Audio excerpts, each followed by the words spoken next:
right, so good afternoon, everybody, and welcome to BNI Forward, Powerful Together, a series of webinars organized by BNI UAE. This is a series, as I said, brought to you by BNI UAE, and we have been running them for you, our BNI members, and also a few non-BNI members who wish to participate can to join us. We have a wellness series that takes place every Monday, as you may know, and Thursdays, like today, is for our business sessions. And all of these have been designed to keep your mind, body, and business to lead forward during these times. A few guidelines for this afternoon's webinar that I would like to share with you. Please make sure that you have a high quality headset so that you can listen well to all our panelists. We also recommend a high quality internet connection. I know sometimes we are challenged because of the huge bandwidth that our homes and offices are taking in now. So make sure you try and get a good bandwidth for your internet. We also have a Q&A bar that you would see at the bottom of your screen. Do put in your questions as we go along this afternoon. My name is Roshan and I'm your co-host. And I'm ably supported by Suresh Raju, who is from Rising Phoenix, and myself, I'm from BNI Synergy. We also have a wonderful and a dedicated team at the back. Sam, he's from BNI Insomniacs. We have Pradeep, he's from BNI Champions. And we have Reem from BNI Rising Phoenix, Anna from BNI Evergreens, and Raki from BNI Falcons, who give us tremendous support to bring this webinar series to you. This afternoon, we have a bit of a difference in terms of how we want to bring this webinar to you. So for those who have been following us for the past few weeks, you would know that we have a few panelists come on, give a presentation, and we have a Q&A at the end. But this time, we're going to do it a bit differently. We will have a panel discussion. And to moderate this panel discussion, we have Vijay Shah, our National Director of UAE and Qatar. This panel discussion is going to be by thought leaders in strategy and leadership. And they will discuss leading through uncertainty, be it yourself, be it your teams, be it your community. So before I kick off, I'd like to introduce our moderator to you, Vijay Shah. Vijay is the National Director for Business Networking International, BNI, in the United Arab Emirates and Qatar. And he's also co-national director of BNI Kenya and Uganda. BNI is the world's largest networking organization, founded in 1985, and the organization has over 9,800 chapters throughout every populated continent of the world. And that means it's over 70 countries that it's been represented in. We have around 270,000 members as well in BNI. Last year alone, BNI generated millions of referrals, resulting in over $15 billion worth of business for its members. Vijay has won numerous BNI CEO awards for outstanding performance and business excellence in 2006, 2008, and 2013. He recently co-authored the book, The World's Best Known Marketing Secret, which is an international bestseller. He holds a Bachelor of Science in Banking and Finance from the University of Wales College of Cardiff, and a Master of Science in Shipping and Trade Finance from City University, London. Vijay also sits on the advisory board of the largest books and stationery supplier in East and Central Africa, known as Textbook Center, and which is headquartered in Nairobi, Kenya. Vijay recently also qualified as a Certified Franchise Executive, CFE, from the International Franchises Association. Through BNI, Vijay is helping hundreds of entrepreneurs to grow their business through a structured system of referrals, and BNI has been operating for 15 years in the UAE and has over 550 members. Over the last 15 years, BNI members have generated business worth of $81.3 billion for each other in the UAE. Vijay is married and lives with his wife Anuradha and their 12-year-old son Aryan in Dubai. In his spare time, he enjoys reading, cooking, personal development, and spending time with his family. His his burning desire is to grow the BNI community to over 2,000 members in the UAE and educate young graduates on the benefits of networking at a young age. Vijay, I welcome you, and please take over in moderating this panel discussion for us. Thank you so much, Roshan, for that wonderful introduction. So good afternoon, everybody. I know we have people calling in, not just from Dubai or the UAE. We have a few people I can see on the list from Nairobi, from Uganda as well, a few people from India. So welcome, everybody. Roshan is going to be introducing the panelists in a while, but before we do that, I wanted to take a few minutes to engage all of you on today's session. So when you registered for the session, one of the things you might have noticed, and I think all of you did complete this, it asks you about what do you see as the qualities in a leader? According to you, what would be a good leader? There were 20 virtues listed over there, and you were asked to pick 7. So I hope all of you have done that, and we're going to be finding out, you know, how that has shaped up. But one of the things I wanted to do on the chat bar, so today you're going to have a chat bar at the bottom where you can actually put in things, comments, and then you have a Q&A bar, which we will also use throughout the session, especially if you have specific questions. What I want you to do for now, for the next few minutes, and I know there are some people still signing in, which is fantastic. We've got close to 100 people. I have a question for you. You know, leadership is not about title. All of us are leaders in somewhat way. We are leaders amongst our families. Many of us who are business owners or who lead teams, you know, we're leading businesses out there. And then, of course, many of us also serve in the community in different roles.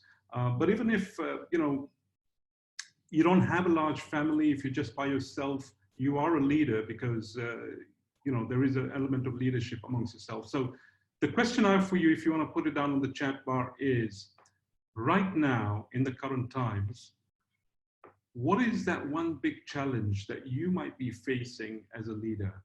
So you can consider yourself as a leader in so many different ways. That's your choice, how you're going to put this for today. And in that, what is that one big challenge that you're facing as a leader? Just list them down on the chat bar.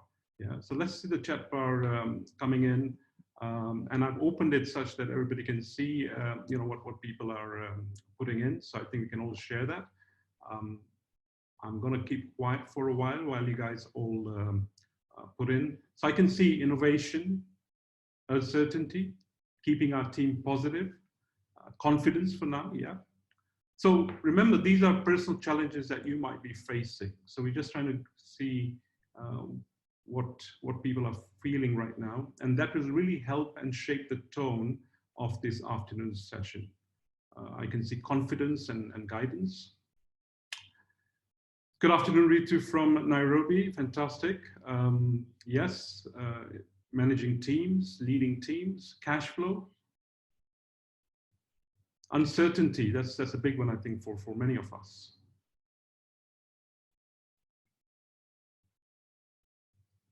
And as you type this, it also helps our panelists who are going to be introduced shortly and who are going to come on to really see how they can add value this afternoon for all of you. So quite a few of you shared about, you know, growing the business or marketing the business, planning. Yeah, that's another one. And if you run out of that, the next question I have for you is, you know, we've all been in this together now, and it's probably been over 2 months. Of course, we've all been impacted in different ways. It is the same storm we're in. I think that's a common saying out there. We're all in the same storm, but different boats. And we also all respond to things differently. And there's so many different factors in that. So what is that one thing that you're actually proud of yourself right now? So, you know, given that you've navigated through, you're still here with us this afternoon. That's fantastic. How are you keeping yourself, you know, motivated, or what is it that thing that you're really actually keeping yourself positive with? So please share with everybody, what is it that you're doing perhaps, or what is that one thing that you might be grateful for, which is actually making you still, get up in the morning and do things. So I can see, somebody saying this too will pass. Yes, I love that sentiment, absolutely. Somebody's saying, they are actually using the opportunity to connect with the network at the global level. Is fantastic. What else? Yeah, I like this. One of the attendees has shared that, he's actually got a vision and he's staying focused on that vision. And that's really great. So we're going to have a minute or two of you sharing that as well. Hope, I like that, absolutely. We have people who are pouring themselves into learning and development as well in these times. That's fantastic. This is good. This is really good. And while we're doing this, we've had more people come in. So welcome everybody. So if you've just come in, I had a question for the participants, to the attendees really. Two questions. The first one was, what was that one big challenge you might have been facing as a leader? And the second one is, how are you keeping yourself positive in the current times and hopeful? So we've got some great sharings from the attendees. Okay, I think this is good stuff. Thank you very much, everybody. So do continue typing in your comments here. So I'm going to lay out, the ground rules, how we're going to do this. We'd love for you to continue using the chat bar for these kind of comments, things that you're doing, ideas, sharing. And if you have specific questions, so look out for the Q&A bar. There is a Q&A bar you can see. I can see somebody's already probably put out a question up there. I want you to use the Q&A bar specifically for questions you have for the panelists. So as the panelists come on and they start sharing and sharing ideas, experiences, feel free to type in your questions there, and that'll help me in moderating today's session, because I want to make sure that we can help and answer as many questions as we can from the experts that we have today. So without much further ado, I'm going to hand it back to Roshan and ask him to introduce our esteemed panelists, and then we can start the show. Over to you, Roshan. Thank you, Vijay. Whoa, what engagement we've been getting there, and what feedback. Keep them coming in. And let me start by introducing our panelists to you this afternoon. We have first, I would like to introduce Neeru Sharma. She's the founder and managing director of Maria Leadership Academy. Neeru has over 20 years experience as a coach, innovation facilitator, and a change agent. Neeru is an experienced cultural dynamics expert and has lived and worked in over 6 countries, working with multiple cultures and nationalities. Prior to setting up Maria Leadership Academy, Neeru facilitated a large-scale innovations and systematic change projects as an innovation consultant and social impact consultant and investor. She has worked with leading management consulting firms like PricewaterhouseCoopers, Ernst & Young, as well as innovation consulting firm and a social investment fund. Neeru currently coaches executives of Fortune 500 companies and CEOs of SMEs based out of Dubai. She brings practical, emphatic, and hands-on approach to behavioral and mindset change required for transformation. Neeru is also the professor of leadership, innovation, and entrepreneurship at 2 leading international business schools. So that's Neeru for you. Then we have Mohammed Shabib. Mohammed Shabib is the executive director of BNI Qatar. He is a life coach specializing in business performance, helping CXOs, business owners, entrepreneurs, and decision makers in organizations of all sizes to upgrade their performance. Helping people succeed in what they do is his passion. He does this by coaching them to overcome their challenges, by changing their perspectives and thoughts. The success and lessons from the professional journey encouraged him to take up executive performance coaching. His 17-year experience as a startup entrepreneur, business owner, executive director of BNI Qatar, and training in NLP, combined with the life coaching, has equipped him with a unique skill set of approaching any problem or challenge as an opportunity by focusing on it with a solution-based mindset. Then we have Sridhar Sampath. Sridhar, if I may introduce him, is an author, motivational speaker, corporate educator. He is the founder and CEO of Motivaluate Consulting and Training Company that offers a unique combination of people development with business strategy and financial consultancy services. Years ago, Sridhar's dad quit his government job as an engineer and became an entrepreneur, starting a factory. 5 years later, the business shut down, leaving the family deep in debt. Sridhar, who was actively involved in the business, learned what failure in business meant. After qualifying as a chartered accountant from India and certified public accountant from the US, Sridhar began a journey of discovery on how successful businesses are built, how they sustain growth, and how they achieve success. Over the last 10 years, he has become an expert on leadership, strategy, and finance, and helps small and medium business owners, executives, and entrepreneurs achieve success by applying those lessons learned over the last 35 years. Sridhar has authorized and created a mobile phone-based business coaching app that helps you transform your ability to lead your business by investing only 1 dirham a day. Believe it or not, only 1 dirham a day. As a coach, Sridhar helps CEOs and business leaders to help them transform their teams to deliver breakthrough performances. As a consultant with over 35 years of experience, he helps small to medium-sized companies to co-create business strategies and enable them to execute flawlessly to deliver cash, profits, and increased shareholder value. He is a much sought-after corporate educator with clients from Thailand and Morocco. When not motivating and empowering people and businesses, Sridhar spends time learning to play Indian classical music on his guitar, in yoga and meditation, and reading nonfiction. He lives in Dubai with his musician wife Rajani and dancer daughter Surashri. So this is the panel we have to you, bringing you insights in leadership or leading through uncertainty for yourself, teams, and community. So now I hand over to our moderator, Bijay. Over to you.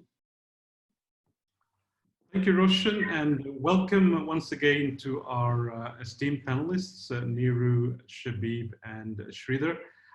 None of you are strangers, both to myself and to the organization. In fact, all of you, once upon a time, have been members, and we remain very, very good friends. We have some great relationships, and of course, you continue to be connected with many of our members. What I want to do today is really get insights from each one of you, in what you do professionally. You're out there working with leaders, thought leaders who need direction, who seek direction. And starting with you, Neeru, I have a question. I have a question for each one of you to get started. Focusing on the self, I spoke about just, self or family. Neeru, with all the clients that you've been speaking to in the recent weeks, especially when this situation started, what has been your experience? What are you seeing them talk about as far as their challenges go, and what sort of feelings are there out there amongst individuals when you engage with them? Thank you so much for that question, Bijay, and I'm super excited to be here and share my experiences as well. Over the last months, I have been listening to a lot of business owners, and I think one of the biggest challenges I see is this almost like a need that I should be always motivated. I should always be at a high energy, and I should know what I'm doing. And I think one of the biggest challenges currently being faced by business owners is balancing both the long-term vision. So many of the participants actually shared that that's one of the challenges they're facing. This long-term vision, when you started off your company, you knew exactly what you wanted to build, but the harsh reality of what's really happening right now. And I think from a personal leadership perspective, this is a big challenge that leaders are facing right now. Do I let go of that long-term vision and just address the current cash flow issues that are happening right now? And how do I keep my mind focused on how that's going to happen? I'd love to share a metaphor actually, and I've used this metaphor a couple of times before. It's a metaphor of driving on a highway. As business owners, we're all driving on this highway. You're driving your own vehicle, and you might be in one lane, which is your lane. The lane next to yours looks really nice, but it's somebody else's lane. And then the third lane looks even better, but that is God's lane.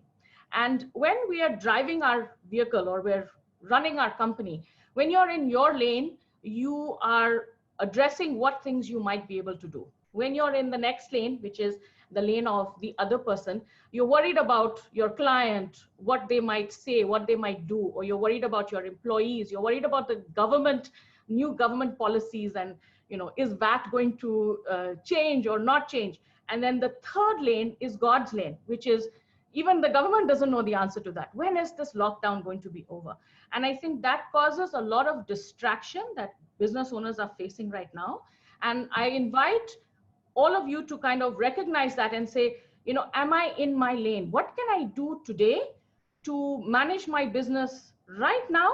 The harsh reality of what's happening right now, but also stay with my vision of what I wanted to build in the future, in 3 years, 5 years time.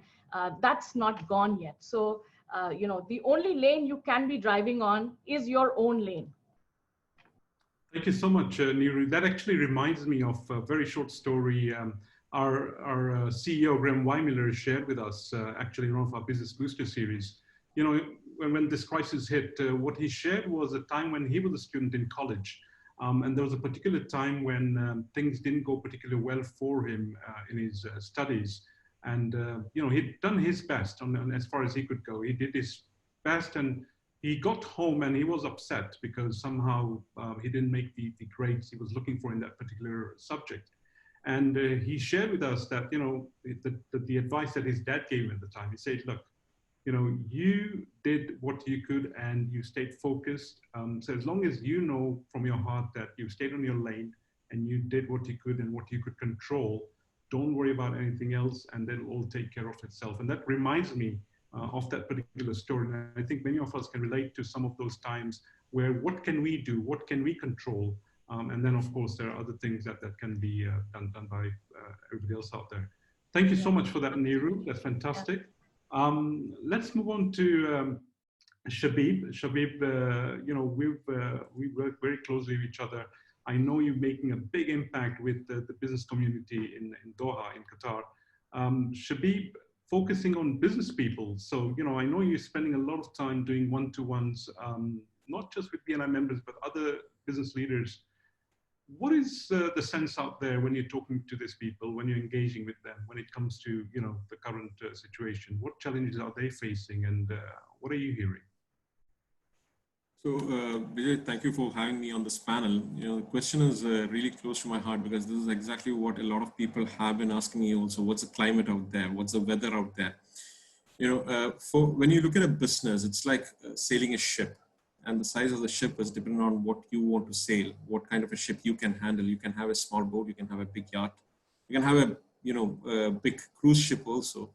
And all the people are on that ship sailing with you together. And now let's say there's a fleet of around 10 ships that's going on a journey to a specific destination of varying sizes. Suddenly there's this perfect storm that hits. Now during the storm, some of the ships, yes, will capsize. Some of the ships will take a battering. Some ships will sail smoothly through this. And some ships might not even, the people inside the ship might not even know what's happening outside, because it's big and it's stable and it's well taken care of. And that's how right now I'm seeing different people in the leadership roles within their organizations. It all depends upon the ship and how seaworthy their ship is, and how well trained their people are, how they have been basically stabilizing themselves for weathering a storm in future. Yes, we are in the mother of all storms right now, But the focus has been on what to do right now during this period of the lockdowns, with escalations happening around us, with no control. Like Neeru said, we are on God's lane right now. There is things happening overnight. Suddenly, the numbers are shooting up. The second wave coming up. So it is difficult as a leader to stay motivated. But the thing is, I wouldn't say it's about motivation right now. It's about being resilient. You need to understand that your goal doesn't have to change. It's just that the way that you're getting there has to be a bit different than you were. You might have to bring in some new processes. You might have to let go of some processes. You might have to put some teams on redundancy. There are some decisions that you have to take. And these decisions have to happen with a clarity of thought, not with a panic. If you are going to be reacting to the panic that is out there, and the perception that is being created out there is going to be infecting your reality. I'm not saying not be always positive, but be realistic, be grounded. And if you hold that steadiness in your heart and in your mind, and make sure that you understand what you're here for, what's that journey you have set on, and you're able to guide your team together and make sure that you are able to keep them trained, motivated, sometimes give them some downtime, because some people need some downtime right now just to process what's happening around them. It's not easy. And it's easy for some people, but for some people it's not easy. There's all kinds of people around us. And the facade of what we are is not who we are inside. And that facade is also needs to be broken with close interactions. And we need to be also showing our vulnerability to our team, showing them what we are going through at this point of time, and creating a clear line of communication so that actions can happen, just like how the situations are coming up. So, overnight there's a problem with your warehouse closed down because the approach road is now being blocked by police because that is now in a lockdown area. You need to mitigate these solutions with the clarity and understanding that this is the same situation everybody around you is going through. We are all in the same storm. Some ships are bigger. They invested in making the ships stronger earlier, much before the storm hit us. We are learning now. We know that at the next port of call, we will have to make our team better, or maybe, make our ship better, maybe even, look at exchanging our ship for something else, going into other fields of activity other than the one activity that you are focusing on right now. So overall, this is a time to stay strong. Be vulnerable, but stay strong. Understand that there is a tomorrow. It's just today that we are having an uncertainty, but that certainty is going to come in, and we will be getting there very soon, if not later. And make sure that we keep our minds and our teams ready for that situation also, because after the storm, we have to still keep sailing smoothly towards that port. So that's where my metaphor comes in. And when Neeru kind of shared a metaphor, I just thought of this journey of ships going together towards the destination. Back to you. Thank you, Shabib. Yeah, one thing that the word that's really standing out for me, which you mentioned, and the first time I kind of heard that, it sort of shook me a bit. I wasn't sure. It's vulnerability, allowing yourself to be vulnerable. And we're going to go into a bit of that depth in there, because I'm sure many of our attendees will have questions around that. Let's move on to Shridhar. So, leadership, we've covered self-leadership, so we kind of got an idea of, okay, what that could be like, and what people are facing currently in their businesses and managing teams. If you're a leader of a community, what are you seeing out there? Because I know you engage with a lot of people across a diverse range of not just industries, but backgrounds, and people who are also involved in so many other projects. So what are you sensing right now when you're discussing and engaging with your clients and other associates? Shridhar, I think you need to unmute yourself. Okay, yeah, I've been unmuted. So thank you, BJ, for having me. I can't agree more with what Neeru and Shabib have just mentioned, and with the mood of all the attendees there. I'm going to start off by saying one question that my family members asked me when this whole thing hit. And the first question was, do we continue to stay here? Right? Are we going to continue to stay in Dubai? And the family is the smallest unit of the community, right? And so this whole situation is shaking people in different ways. So when I look at the family and then and the community as well, one of the things that keeps coming to my mind is what do we do as a leader, right? And how do we contribute to both our families and the community? And Neeru said it very well. One of the things that we, as leaders, we kind of stay in, right? When people know that you can't be, we're not Superman, so we can't be there. But so we have to, we've got to be vulnerable. So that's number one. But most importantly, I want to share with you the results of the survey that you had done. So this is fresh off the charts here. Now, I want to share two perspectives to it. In the good times, just so that you know, the survey that all of you, those who are on the webinar have answered, is a part of a series of 35 years of research that's being done. And across these 35 years, most people have chosen 4 characteristics as their top, which is honesty as number 1, inspiring and competent as number 2 and 3, and forward-looking as number 4. In this situation, just from the 100 odd people, thank you, Vijay. This is the international statistics from before.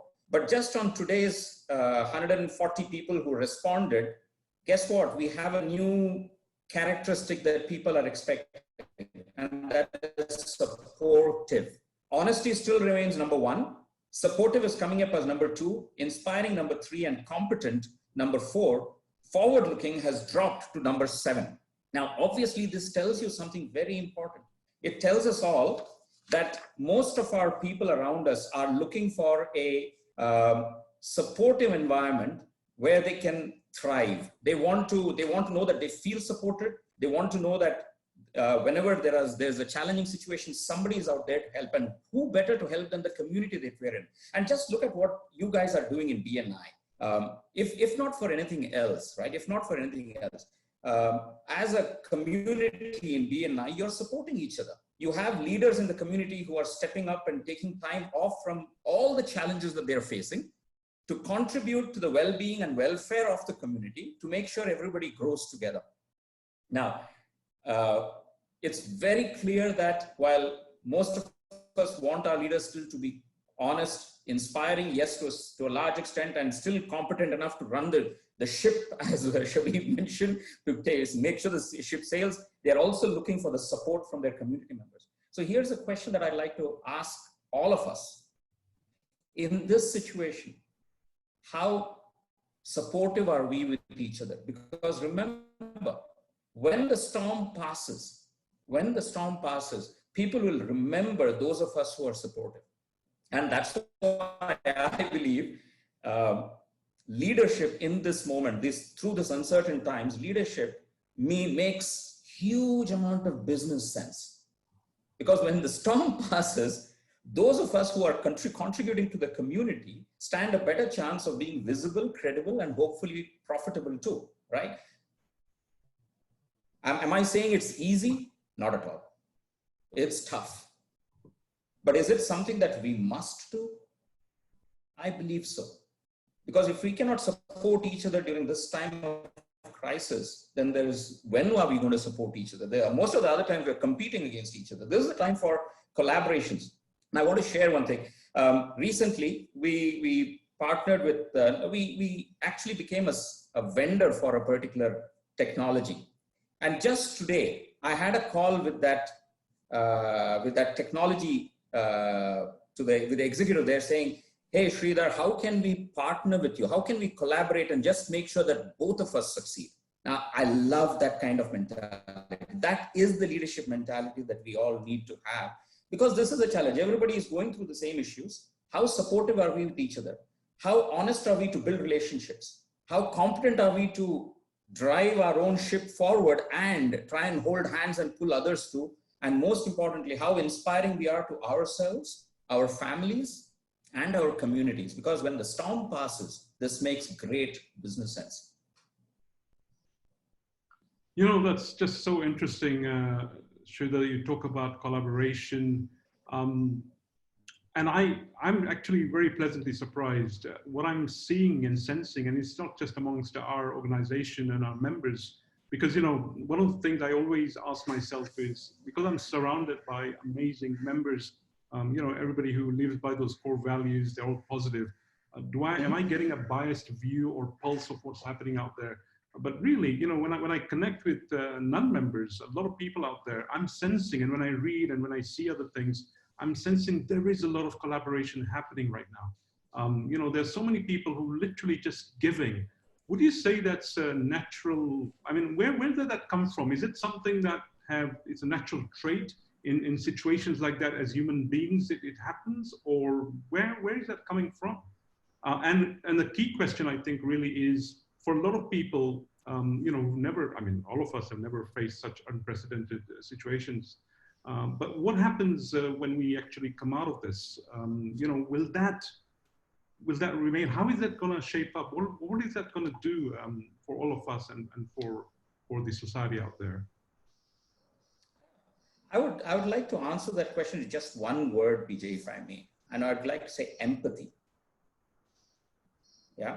And again, I'd like to share with you one story. Funnily, during this whole, at home, none of us are, I mean, I'm a pet lover, but we don't have pets at home. Strangely, ever since this whole situation started, a stray cat has been visiting our home. And it comes to the door and looks at the door and, you know, does its meows and everything. And then we've started feeding that cat. And again, we are not as a family, we are not pet lovers. But I would like to believe that in a time of crisis like this, most likely it is and if we can do it with animals that don't have a voice, I mean, I'm sure we'll all do it with a lot of human beings who laugh. But there's a very important thing, and there's a very important behavior that cat demonstrated. The cat came up to the door and actually meowed there. That means it was asking for help.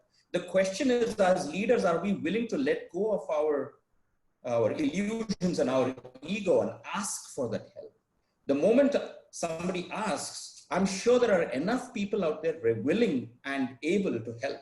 But then because we put on this, you know, Superman kind of a facade, we tend to make people feel that or think that we don't need that help. And it's important to ask those for those little helps, and collaboration will happen. It's a natural, I mean, it's hardwired in human beings as social beings to support each other. So I don't see any reason why not. And I think it is a good thing to do. So then that's in the same vein as, and by the way, you know, attendees, I encourage you, please, you know, start typing in your questions because I'll start having a look at those and I'll make sure that, you know, I can actually get all three of our panelists to provide us with their insights. So while you do that, Sridhar, you know, Shabib spoke about vulnerability and allowing yourself to be vulnerable. You mentioned, you know, we all as leaders tend to kind of put up this facade. So let's move to Shabib. You know, you talked about as a leader, I think vulnerability is actually a good thing. Can you just shed some more light on that? Perhaps some examples of what you've seen out there, where you know people have actually, and it's not something that you just put up. It has to come natural, right? It has to be authentic and genuine. But share with us some more insights when it comes to, you know, that characteristic of being vulnerable as a leader. So you know, it's basically about understanding that you don't need that superhero facade. You know, there are people around you with whom you can share your issues. You know, my wife Nima is our co-executive director for BNI Qatar, and we have been having challenges. I have other businesses also other than BNI. I'm also having an industrial tools and equipment trading company, which was doing pretty successfully because we were doing business in Sudan and in Oman, and with the oil prices being very high, we were having a lot of business opportunities. Overnight, it just dried up.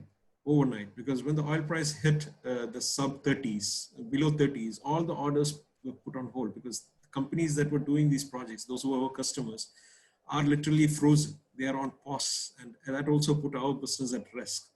And it has actually caused us to go ahead and take a decision to actually freeze the business and inform our employees to take an extended vacation back to their homes. And we are right now going in control, I mean, in damage control. just to make sure that we have control of the business once the situation is over. Now, I'm not sure whether that business will survive this situation, because at the end of the day, the businesses need cash flow. That is the blood, you know, and you need customers who can pay. Without the need for your products, it's not possible for you to actually service. So this is where I really have to bring that vulnerability back. If you are a boat that is, so I'm again going to use this boat metaphor because I do not know a better metaphor than that. You know, when there's a storm happening out in the sea, what the Coast Guard does is it calls out to all the boats and tells the boats to return back to the port, right? It tells the boats to return back to the port. Are you a boat that is requiring to go back to the port? Do that. Go back, reassemble your resources, and then have a strategy of what to do after this. And when you are at the port, look around, be open to support from others, be open to speaking to your family, be open to speaking to your friends. Reach out to friends who are doing well. There are a lot of friends of yours who are doing well. Your college alumni group is what I would say that this is one of the best groups that you can actually go back to help, because these guys have been with you at your younger stages and most of them will be doing well. And there's no problem in actually creating a fund to help your fellow alumni members. That's what we are here for.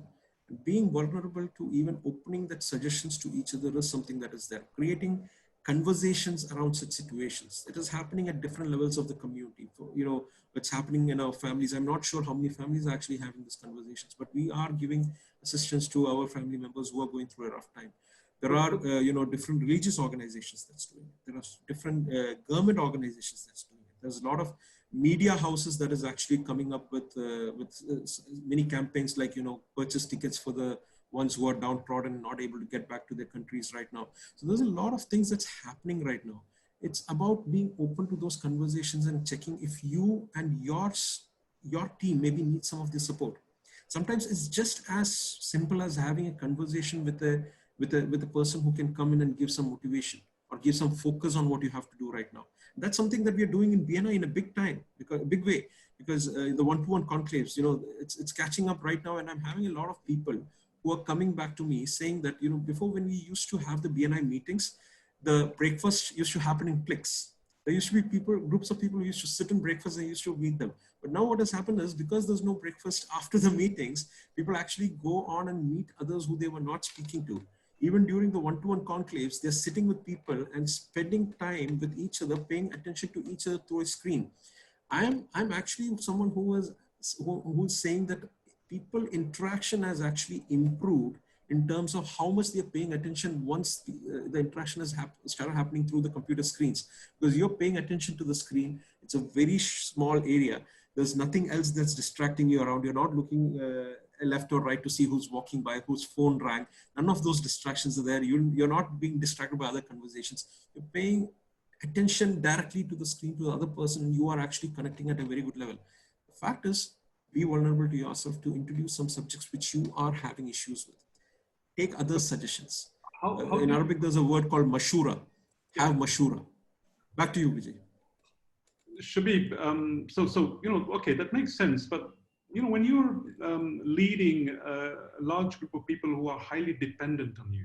So I'm talking about, you know, if you're running organizations where you have employees and these people literally look up to you on for every direction, you know, these are probably at the mid or low end of the scale when it comes to within the organization.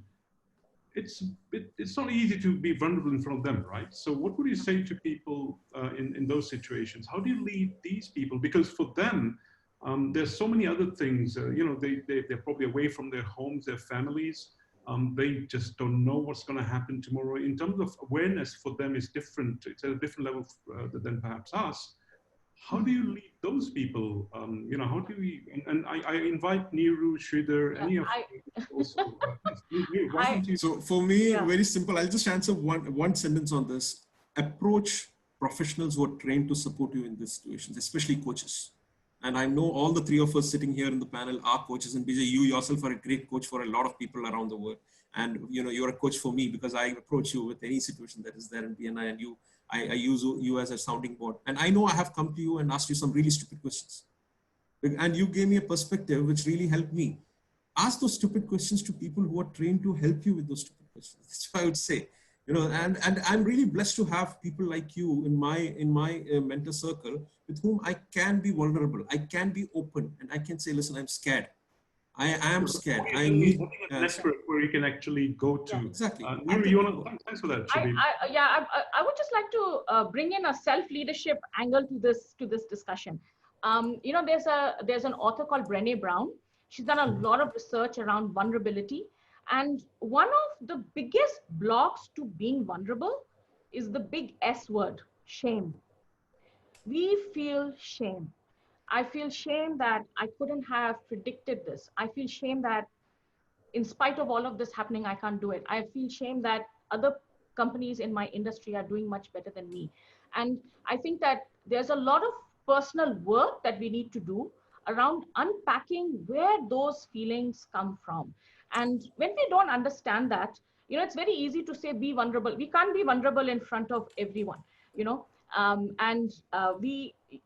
love this, you know, what Sridhar and both Mohammed have, Shabib have said, which is that let's have these small communities, you know, where there is a high level of trust, where we can open up and we can share ideas, those kind of things. But at the end of the day, each of us has to go back to our companies, and we have to step up into being who we are. So who we are in our family, in our personal life, is who we are being at work, as who we are showing up as at BNI. And so if we want to kind of step up in any one of those areas, we have to work on it. And you know, when we look at this, you know, I just love to bring in a theory of change. You know, it's been developed by Robert Keegan, and he's written a book called Immunity to Change. You know, why as adults do we find it so difficult to accept change? And, you know, he talks about two types of mindsets. You know, one is the socialized mind. You know, there is about 58% of the adult population globally who sits in the socialized mind. The next level of development, adult development, is what we call the self-authored mind. And globally, about 30%, 38% of people would sit over there. Now, what keeps us stuck in this socialized mind? It is how we think we are supposed to behave. So even over here, you know, we're sitting here and we're, you know, giving ideas to people. But actually, you know, only we know how we are supposed to behave with our own, you know, decisions that we have to make. And I think just, you know, I think adult development happens through chaos cycles. Throughout our life, we all have these chaos cycles. You know, there's a cycle of chaos. It comes, it forces us to grow. And, you know, when we grow, then, oh, you know, we're at a new level of development. Then another chaos cycle comes. So just that we're all in the same chaos cycle at the moment, and we're all learning together. But this is an opportunity for us to say, okay, you know, what am I telling myself that I should do? You know, I must do this. I should behave like this, or what feels right. You know, I want to share an example. One of my clients, and, you know, many of us have been having this decision, you know, do I lay off people? Do I reduce salaries? Do I, you know, it's a discussion we've all been having. And when we talk about it, we are listening to how other people are responding.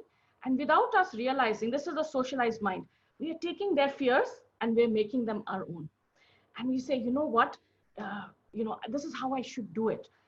And so when I asked my client and I said, what feels right for you to do? What feels the right thing? And, you know, he said, what feels right is I can't lay them off. And so we explored the options that were available for him, staying where he was. His accountant was saying, look, you know, like this is a stupid thing to do. But he had to take a decision based on what was right for him. And I think that's the most important thing. Gather information, gather data, but you take a decision that's right for you. And this is where we have to really understand, you know, this society thinks we should behave like this, and my BNI members think I should behave like this, and my wife thinks I should, or my husband thinks I should behave like this. You know, at the end of the day, we have to really, you know, put a hand on our heart and say, you know, what feels right. And this is, I think, the time for us to really explore. So what has happened with my client, you know, he ended up paying from his own savings some salaries and stuff, but now the things have opened up, and he's had, you know, during this Ramadan time, he's had, you know, big influx of sale that has happened. And it felt like the right thing that he needed to do for his team. At the same time, there are other clients who have, or other business owners who have had to take the tough decision. And that's also okay, because that was the right thing for them to do. And that felt Where do they get that validation from? I think what it is, people are looking for validation, right? Yes. So how do they know that that's the right decision that they've made? Because I think that's what it is. It's easier to just do something what other people are doing or seeing as perceived. But how can you really convince yourself? How do you do that with conviction? Yes, I think it's about knowing, who you are. Like BJ, you've got this list of BNI core values right there behind you. And, as a leader here in the region, I see you live these values and you talk about them all the time. So, when we have to take tough decisions like this, let's go back to our core values. Like, well, what do our core values tell us? It's not a management thing where you get a consultant who comes in and lists out these nice core values and then there's marketing happening around it. This is the essence of the business that you've built. And, this is what I was talking about when I started off the conversation, which is that this is a harsh reality of today, right now. But we still have this long-term vision that we wanted to create for this company. And, how do we stay? This is the paradox of leadership. As researchers at MIT Sloan Business School have called it the ambidextrous organization. It's an organization that is able to thrive today, but at the same time, keep a mind open for what's coming up in the future. What opportunities are there? What kind of people do I need to have? Maybe systems. Do I need to pivot my organization? Maybe move in a different way?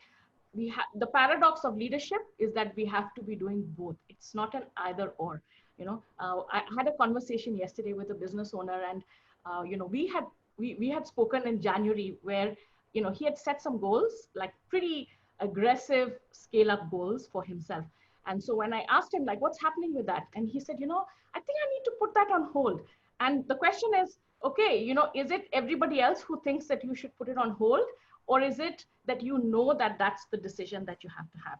So I think it's something that for each of us, we have to become more aware of what is triggering us. Is it what somebody else thinks of us? Are we scared of what they'll think? And who does this make me be and my identity? Or is it the right thing? And 100%, you have to get all the information. So talk to the accountants, talk to the lawyers, get the information. But at the end of the day, take a decision that feels right, and be supported with a small group. You don't have to be vulnerable in front of everyone else. One of the tenets of change is, when we implement change, we find change leaders in the organization. Those are the ones you be vulnerable with. So they're your top team. They're the ones who maybe are ready to go over the edge earlier. They're more open to innovation. Their job is then to go and trickle the change down. BJ, you have an amazing team of, DCs, and they're your change leaders. Any change that needs to happen, it's not you having to drive it down, but it's you co-creating it with your team, and then they co-create it with their team. And that's how change sticks. And that's fantastic, Neeru. Thank you for that. So for those of us who probably don't have those sort of teams, we have a small micro organization. Sometimes they're one-man shows. What would you say? Would you say then having that sort of informal board of advisors or a network, that's where that comes into play, I guess, right? Yes, absolutely. And I think also, what I see in a lot of groups is there's a lot of advice giving. So if I give you advice, even as a coach, I might say, I have a lot of experience, I'll give you advice. That's my perspective, and that's just one perspective. So I think also there are a lot of people who are part of masterminds, and there are people who are part of other groups, and you may have a team. Even when you reach out to your alumni chapters, just be aware and ask open-ended questions instead. So ask people like, did you gather all the information, and what's at stake over here? Play devil's advocate and say, okay, what if the other thing happens? Have you explored 3 different scenarios? So open up questions more rather than giving advice. It's easier to give advice, and then you say, I gave you this advice, but you've come back with the same problem. It's because they didn't want your advice, So I think just, asking open-ended questions And, and so these groups already exist. It would just mean, I think, changing how do we help each other by not wanting to give advice. And this is something I'll tell you from my personal life. Every time I have a challenge and I speak to my husband like comes with a list of answers. Like, but actually, all the women I talk to, they say the same thing. They're like, I wasn't looking for a solution. I was looking for, a bouncing board or something. So again, there's a slight difference between the masculine and the feminine approach. So bring women into your group. If you don't have women in your group, because naturally we are more, we ask more questions and we may not, jump to solutions right away. And yes, many of you will say, I'm a business owner, I have to take a decision fast, I need solutions. But let's have more balance in that. I didn't think I was going to talk about men and women in today's. Yeah, well, there you are. So thank you for the insights. I think that's really, and I'm already seeing comments on the chat bar complimenting. Vijay, if I may. Yes, Sridhar. So I'm going to come to you, Sridhar. By all means, yes, you may. And while you're at it, can you also, give us some insights on those virtues that you listed and see where those come into play, where the conversation is going right now? Absolutely. I just wanted to, I wanted to quickly give a roundup. I wanted to actually support what both Shabib and Niru said with a bit of data. Can you, if you don't mind, if you could just pull up slide number 9, Vijay. You asked the question on how do we, it's about vulnerability, right?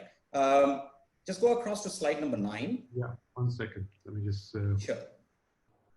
So, no, further down.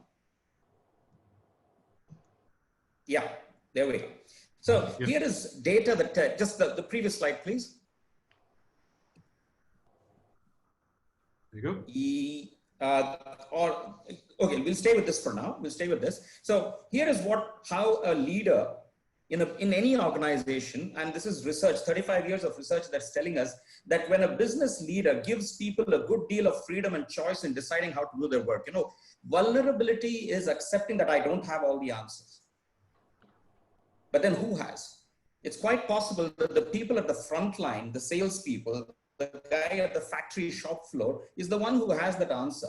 Or it could be the person who's actually faced with that problem who has the answer. Giving them the freedom and choice in deciding how they do their work and bring success back to you is 78 times more you look like a leader than otherwise. Now it's an interesting dynamic, 78 times. But what happens usually in these kinds of situations is business leaders tend to take full control and say, no, I know I have all the answers and I'm going to tell you how to go. And this is what happened to the client. And he was shocked at the response that he got from his people because he was slightly away from reality, if I may use that term. And if you go back through an earlier slide on that also, there's when a leader develops cooperative relationships amongst the people that he or she works with. The previous slide, please. Yeah, no, the previous one. Next. What number? 9. Okay. Yeah. No, number 9. Right. So I think we have so I'm looking at, there we go. It just flips very fast. Yeah, stop there. Okay, great. So when a leader develops cooperative relationships with the people he or she works with, then he is 5 times more effective as a leader compared to one who does not. But there's a very important distinction that we need to make. Now, Shabib mentioned that there are people who are now speaking to other members of their community and actually reaching out and all those things. A very important distinction that every leader needs to know is that this is not a one-off situation. It is something that you must practice in good times and bad. If you reach out only during these times, then people think that you're out there, you're asking for help because you have a challenge. But if you have not made this a practice of reaching out and building cooperative relationships, then you are most likely you may not get the support that you need. So it's very important to know that leadership is about consistency. And you asked me to talk about those characteristics. So how would you look? How would anyone look if you are honest some of the time and not so honest some other parts of the time? People are not going to believe you, right? It's the same thing with being supportive. just because this is a time when you need support doesn't mean that you start showing up all supportive and the other times you're not supportive. So you've got to be consistently there. Yeah. Yeah. Look, I've got a question from one of the attendees, and it comes down to what both of you have just spoken about, Niru and Sridhar, that feeling, doing what you feel is right. The question is, can that feeling of being right be only for a specific period of change, and then, when you have another period, it can be different? Because it's about phases and what you're going through, right? But what are your thoughts on that? Is that the way it can be? Or, you mentioned consistency, but what about the feeling of being right? Can that shift or change? Yeah. So I like to answer that with respect to these two types of minds. So when you have a socialized mind, I need to be right because what if I'm wrong? So I need to be right because I'm the CEO and therefore I must take right decisions. I need to be right because, what will my colleagues think if I took the wrong decision? Whereas in a self-authored mind, it is the knowledge that I took the decision, what was the right decision at that time, and I'm okay for later on it to turn out that it was the wrong decision. So I'm forgiving to myself, and because I knew that at that time when I took that decision, it was the right decision given all the information that I had. So taking a decision out of fear versus taking a decision out of, I trust myself, I trust that whatever I'm doing is based on all the research that I had, and I have taken the time to gather that information and research. So again, also, there's a lot of pressure on us to take decisions. We have to decide fast. Things are changing so rapidly. And I think each of us responds in different ways. It's the fight, the flight, and the freeze response. So those of us who, our natural tendency is to respond by fighting, we'll become more controlling. We will want more information, and I'll take a decision and I must be right. Those of us who are flight, we would be more trying to please everybody. So we take a decision because I think somebody will get upset if I took this other decision. And then the freeze, aspect is that I take the decision because this is how people will look at me. So I'm not taking the decision because that's what my company needs, but I'm taking this decision because this is how I'll be viewed in my community. So it's a very natural tendency for us to come back to this reactive mode.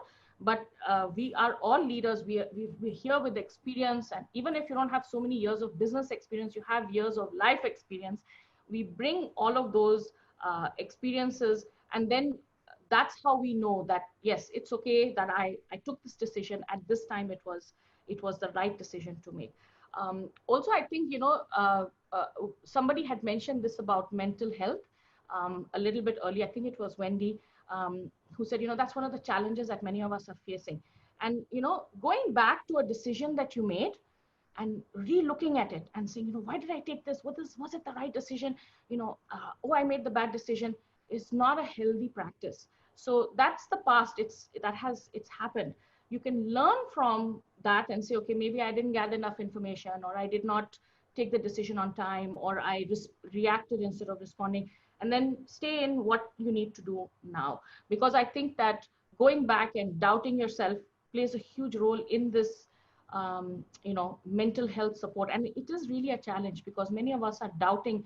We were very confident before the crisis. Now we're really doubting our ability to lead, to take the right decision, and to be right. At the end of the day, we don't know who's right and who's wrong.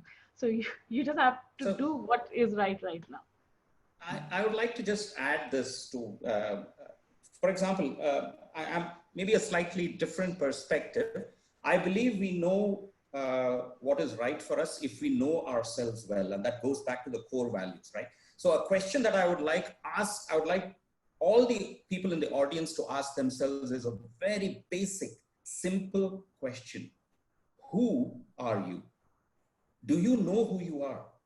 Do you know your values? If you know your values and who you are, what seems right to you will be a natural choice and not something that can be forced upon anything else. However, a slightly different take, and this is coming from my coach, and Bijay, you know him very well too, Rajesh Nagji, he says, try not to answer these questions in terms of right or wrong, or good or bad, because then you're putting yourself into you're making value judgments, which may not be fair. But ask yourself, does this work for me, or does this not work for me? Does this work for my business, or does this not work for my business? And that will take all of us away from putting ourselves into the naughty boy corner and then being punished or punishing ourselves for it, right? And that goes back to, do we know what is right for ourselves and our business? And that's where the core values come in. If we know our core values and our leadership philosophy, you will instinctively know what is right, and the case rests there. You don't need to debate it further. That's so interesting. So, you know, when you read a lot of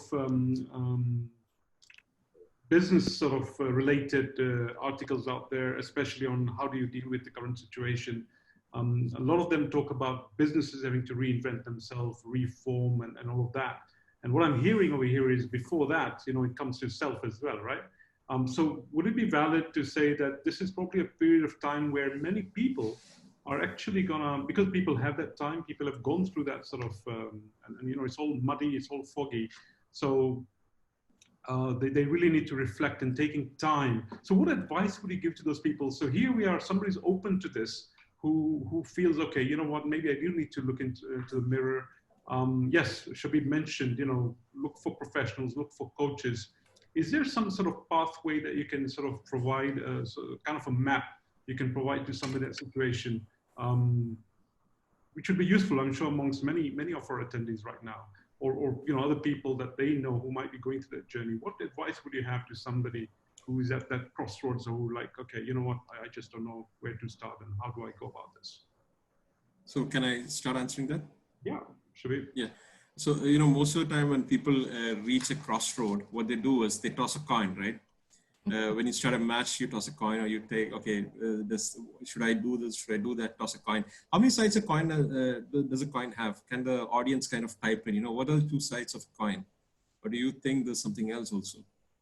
Just to get the fingers running and just to make sure that people are listening to us. So you're asking for them to type in for the audience. Yeah, the audience. Just type it in the chat. There could be many for a coin. Okay, that's when you have many coins. I'm just asking about one coin. Yeah, two sides to a coin, right? Most of us know about the heads and tails. What I'm saying is, you know, when you are actually looking at this heads or tails, it's either yes or no. Most of us try to find out this answer of yes or no, right or wrong.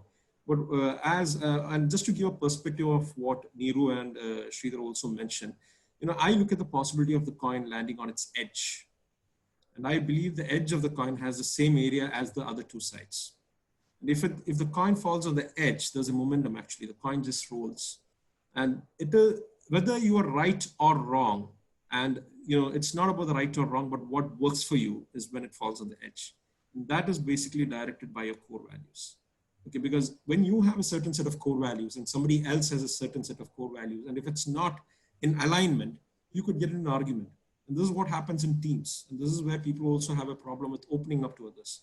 So it is important for you to be finding, you know, and in your behaviors, when you are a father, when you are a owner, when you are a friend, when you are with somebody else, all your core values are different in different scenarios. There are certain core values which remain the same, but you know, at certain behaviors, the core values also align.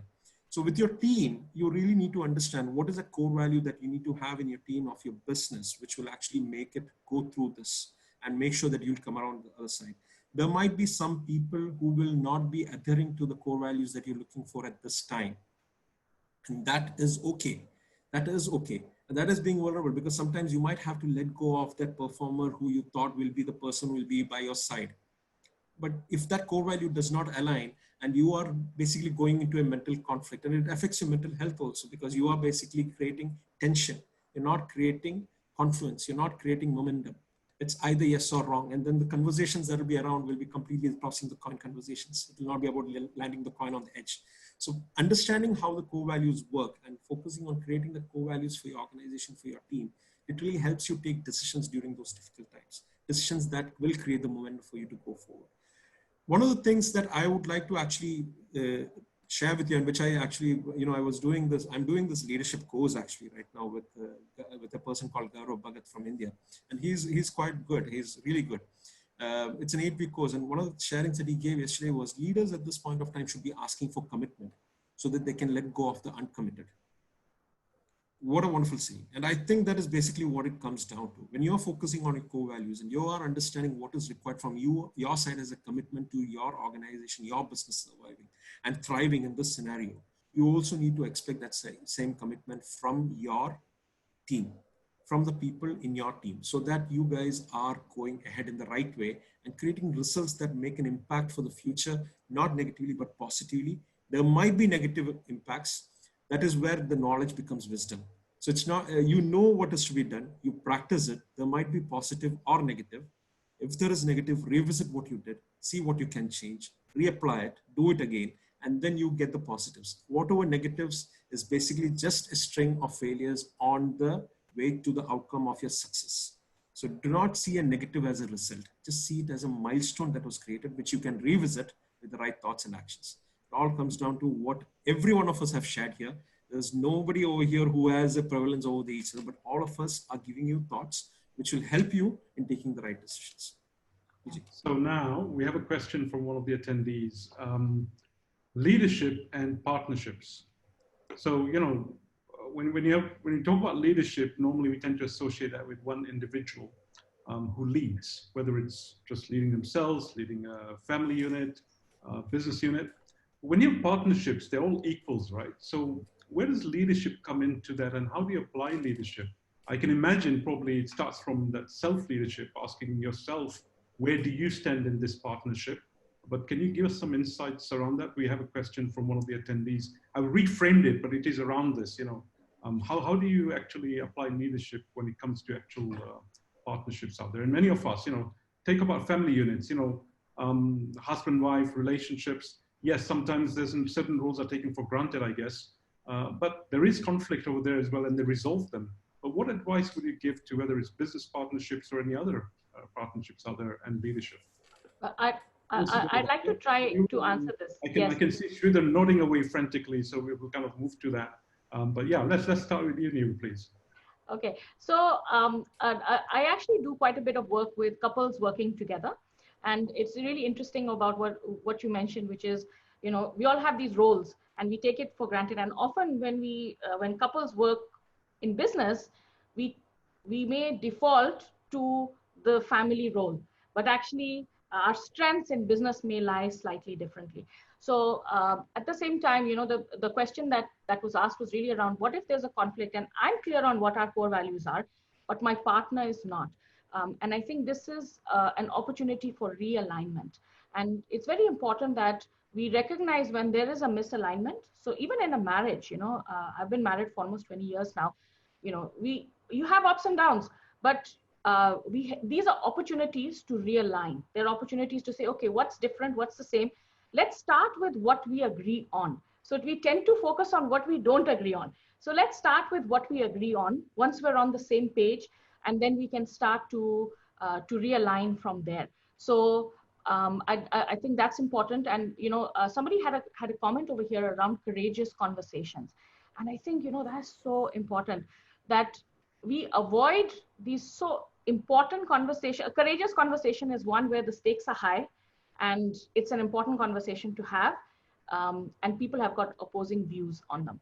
So creating a safe space to have that conversation, this is again where we need to be vulnerable, but without those conversations, that realignment will not happen. So, and I think it's important that we first see where do we agree on, and then we address one by one the points that we don't agree on. And we will always find some common ground to start with. And that helps us then to realign and say, okay, what is it that that's working and what is it that's not working? Thank you, Neeru. Sridhar, you want to add anything? Yeah, I'd like to add one thing. So one, what Neeru is basically saying, and what we call as having shared values, right? But if I may put, I'm going to play devil's advocate here. What happens if, especially during these times when fissures appear in those shared values? That means those values were not possibly shared right from the beginning, but they remained latent and silent and did not come to fore. So here is my point of view on that. It may be slightly harsh, but I'd like to say it for the sake, just because it works best. If you have a team with whom you do not have shared values, you're probably on the wrong team. And I'll give you a simple example. Would you want to be a dove in a mafia team? You'll probably not want to be an honest to God, kind, very soft person in a mafia group, right? That's because the mafia needs certain qualities. They have certain shared values. It is the same thing. When you have a team, the shared values must be shared by all. And you asked a question about who takes the lead. Whoever is the most competent. Remember the 4 characteristics of admired leaders. Whoever is the most competent to take on a particular initiative or a task takes the lead for that.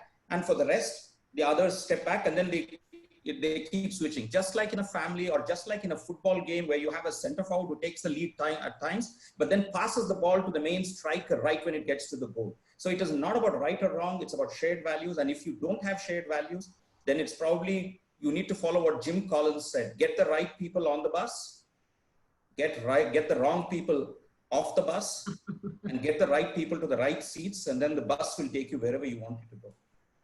Very true. And what happens when you're talking about family businesses around that same scenario? So, you got to take so many other considerations when it comes to family businesses. Yeah. So family business is interesting. So family businesses have this challenge. Now, here's what my experience family businesses have done. Every family has people of different, who carry different values. And when they find that they have a particular member of the family who does not share the values of the larger group, he or she is kind of hived off into, hey, here's what we agree, we understand and we respect your values are different, but how about we support you in doing this, but not in the main area of business. And the beauty of that philosophy is that suddenly you find diversification, which in the ultimate scheme of things helps everybody around, because then you have innovative ideas, you learn from that diversification, not everybody like a herd moving in one direction. So what they usually do is, whenever they find somebody who has a different set of values, give them a different responsibility, and I'm sure they shine. And that's happened in many cases.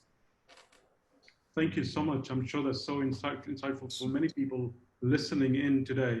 I'm going to move on to some of the questions we have on the Q&A over here. One of the attendees has asked, so this is about dealing with clients. So, everything said and done, at the end of the day, there is a business that we need to sustain. There's cash flow decisions we got to make. Other, important decisions, employees. So when you're dealing with our customers and we're not getting paid in time and all those things, right? And at the same time, you want to hold on to those clients. Where does leadership come in there? What do you need to be doing? What do you start applying over there to make sure that you're able to keep your clients and at the same time make sure that you keep your businesses alive at the same time? What advice would you have as far as leadership goes when it comes to dealing with clients? So can I take that question? Yeah, go for it, Shabib. All right. The thing is, it's all about conversations. And I have someone who has taught me this phrase right now as my co-panelist: cash is a conversation. Sridhar, it goes out to you. And that literally changed my life.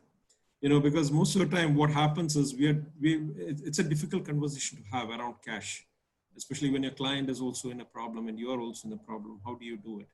That is where you literally have to come together as a team, because the survivability of both of your factors comes from you both working on a team and understanding what is important for both of you as a client and as the service provider or the supplier in this. Because, and finding a solution and making sure the commitment level to that solution is very high.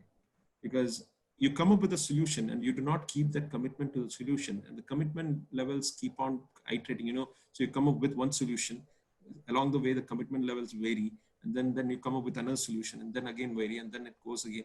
That's where this thing gets into a route which actually creates a problem for both you and your client.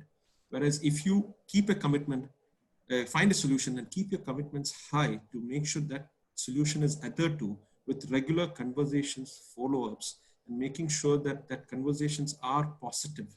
There will be some points at which you might have some aggravated situations, but being conducive, reaching a consensus, and making sure that commitment levels are kept high, focusing on the success of both of you, creating a win-win situation. I think that is the way you could move ahead. I quite like that. Yeah, there are subsidies. You'll have to make it both ends. Understand that. Accept that the situation is much beyond what we have anticipated. Accept those subsidies. If not, make it very clear. At that point of time, that's where the legal guys and everybody gets it. Yeah. But And that applies I on would both say sides, is, right? yeah. Whether you owe somebody money or whether you make collections. Exactly. I think Every financial aspect of your life. Yeah, I think that's really Sridhar might be able to add some points. Yeah, he's the one who I would like to just, I just wanted to add one little point to it. So thanks, Shabib, for recognizing me. I would like to recognize my coach. Cash lies in the conversation was a statement that Rajesh Nagji made, our former BNI colleague as well, my coach. And I'm sure this is age-old wisdom, right? It lies in that conversation. It's not something that I have invented, or I don't know, maybe Rajesh came up with that term, but to me, it is in that conversation. And you're so right. There is a cost to, this is a time of collaboration, right? We're talking about collaboration.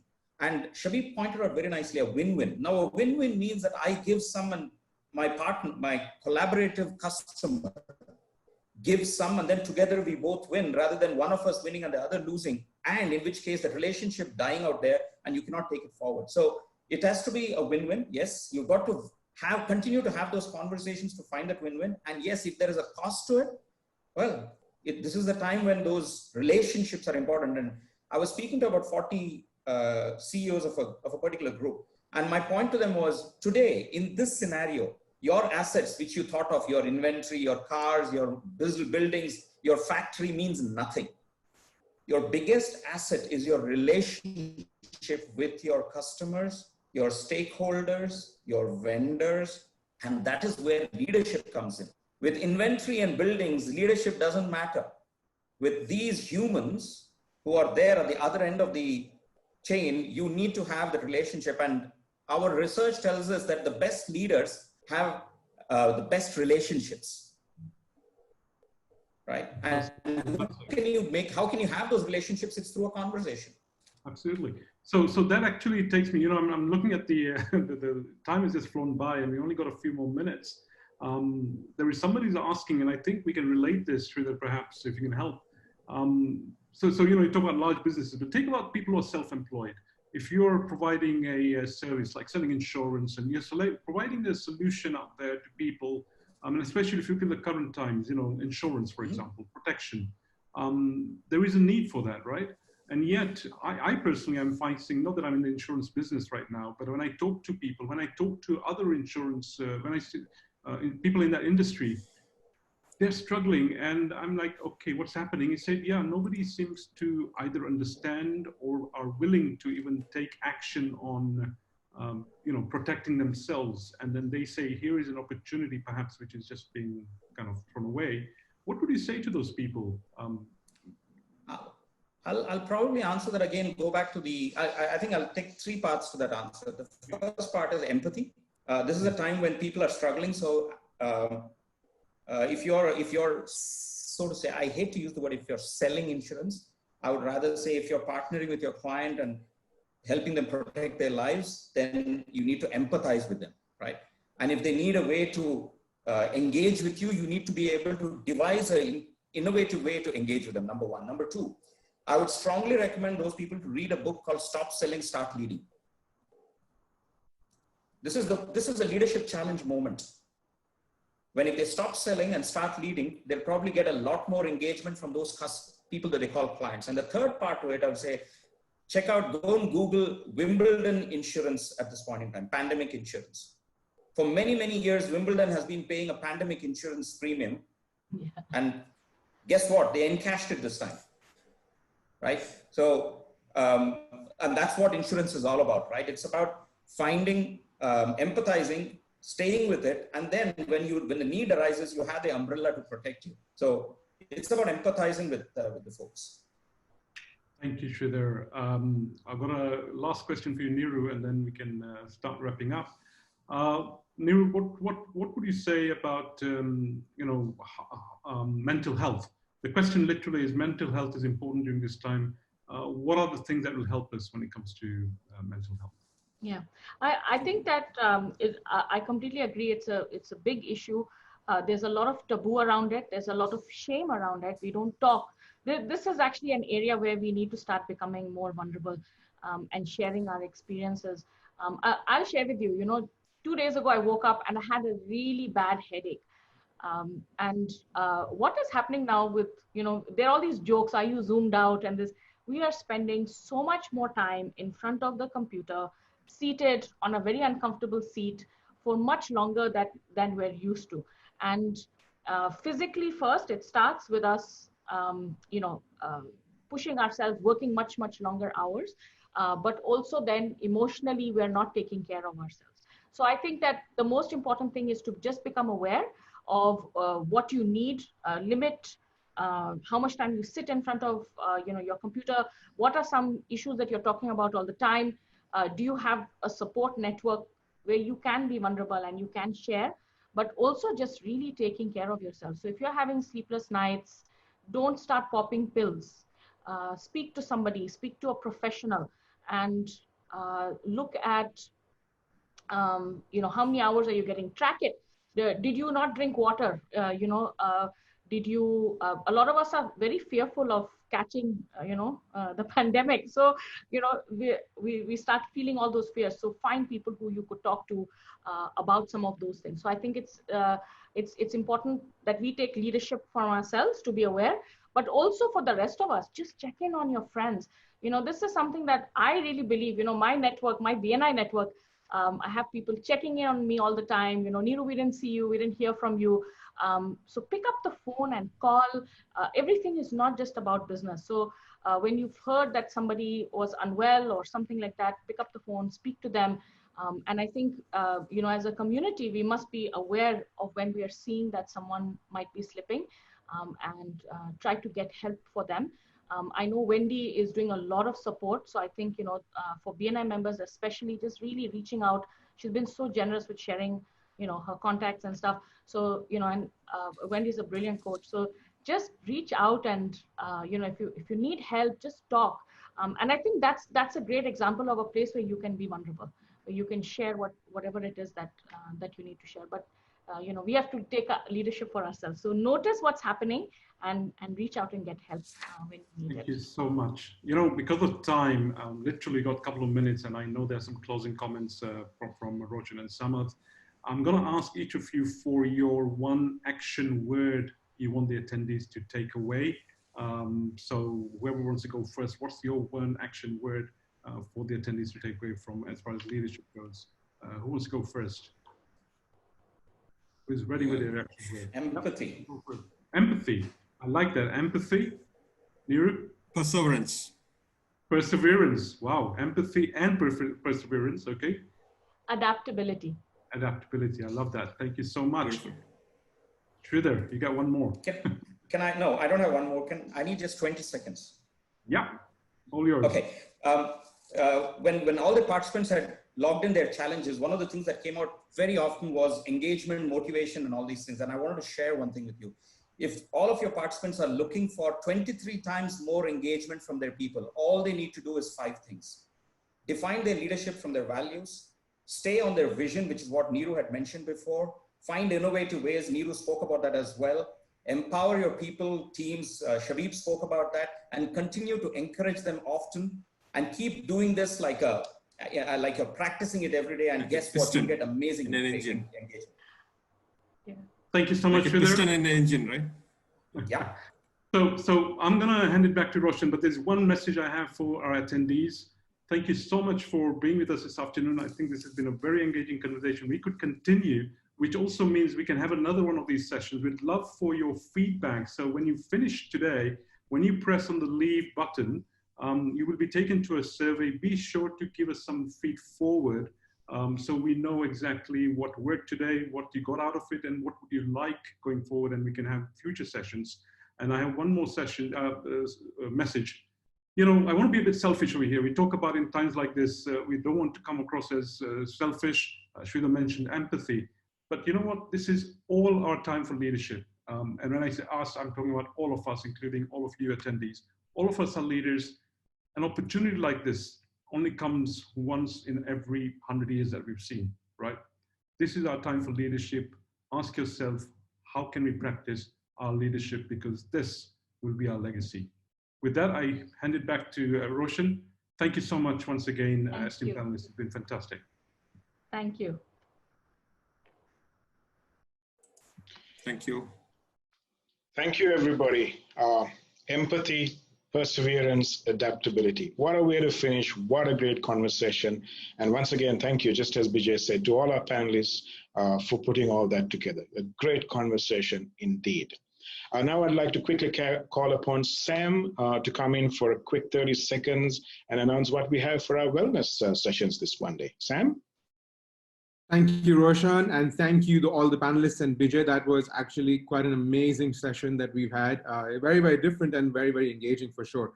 So coming up on Monday, we have a very different session this time. It's on wellness, but it's an activity. So we're going to all get together and bake along with Chef Manish Khanna. So he's a celebrity chef who does a lot of different kinds of desserts, but he's going to be on the webinar and he's going to teach all of us how we can bake an amazing chocolate Nutella cake just in time for Iftar and also for the upcoming Eid. So the links are going to be out soon. Register, share this with everybody across your networks. It's not limited only to BNI.